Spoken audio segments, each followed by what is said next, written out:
Information کے ناظرین کو میر عبدالباسط کا السلام علیکم۔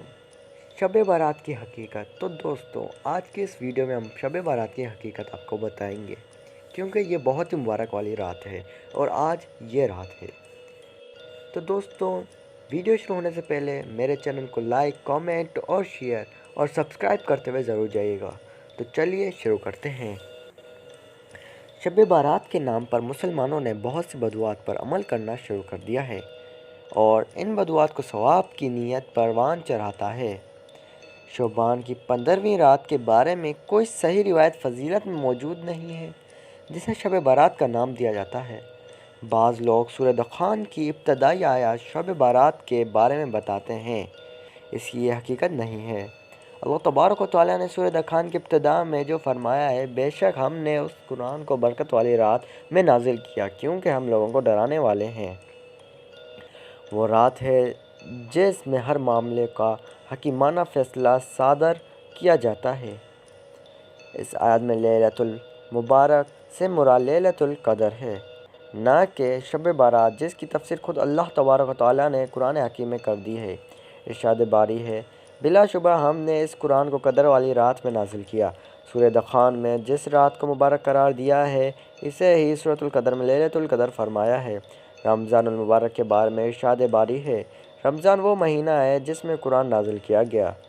قرآنی آیات سے واضح ہو جاتا ہے کہ قرآن کا نزول رمضان کے مہینے میں ہوا اور اس ماہ مبارک کی بابرکت و قدر والی رات میں جن لوگوں نے لیلۃ القدر کو شعبان کی نصف رات قرار دیا ہے، ان کی بات درست نہیں۔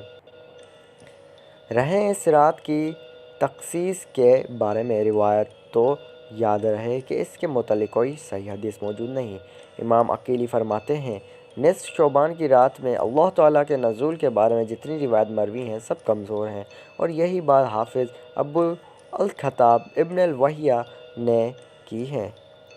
ملاحظہ ہو، عمومی طور پر ہر رات آسمان دنیا پر نزول باری تعالیٰ کے متعلق صحیح احادیث موجود ہیں، شعبان کی تخصیص کے ساتھ نہیں۔ البدع والنہی عنہا میں لکھا ہے کہ میں نے مشائخ اور فقہاء میں سے کسی کو بھی نصف شعبان کی رات کی طرف التفات کرتے ہوئے نہیں پایا اور مکحول کی روایت ذکر کرتے ہوئے بھی کسی کو نہیں پایا۔ دیگر راتوں کے علاوہ اس کی فضیلت کا بھی قائل کوئی نہیں۔ اس طرح البدع والنہا 113 میں صحیح سند کے ساتھ ابی ملیکہ نمری سے نقل کرتے ہیں کہ انہیں کہا گیا۔ قاضی زیاد النمری کہتا ہے، نصف شعبان کی رات کا اجر شب قدر کے اجر کی طرح ہے، تو فرمانے لگے، اگر یہ بات میں اس سے سن لیتا اور میرے ہاتھ میں لاٹھی ہوتی تو اس سے اس کی پٹائی کر دیتا۔ ابن رجب فرماتے ہیں، اکثر علماء حجاز نے اس کا انکار کیا ہے، جن میں سے عطاء بن ابی رباح اور ابن ابی ملیکہ ہیں۔ عبد الرحمن بن زید بن اسلم نے فقہائے مدینہ سے یہ بات نقل کی ہے اور اصحاب مالک وغیرہ یہی قول ہے۔